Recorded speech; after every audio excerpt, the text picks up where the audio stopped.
Tired of fuel costs hitting your wallet hard? Let's explore how to use ZipPay at Chevron to split your gas payments into easy installments. First, make sure you have the ZipPay app downloaded and set up with an active account. If you don't have it yet, head to the App Store or Google Play to download it. Next, download the Chevron app from the App Store. Within the Chevron app, navigate to the payment options. You'll need to add ZipPay as your preferred payment method. Now, when you're at the pump, open the Chevron app and select the fuel pump number you are at.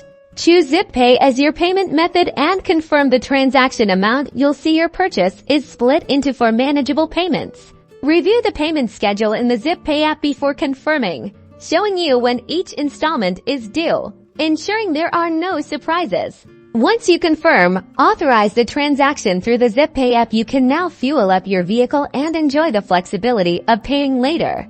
Remember, ZipPay isn't just for gas. You can also use it for snacks and other in-store purchases at participating Chevron locations. So next time you need gas, use ZipPay at Chevron to ease the burden of high fuel costs and take control of your budget.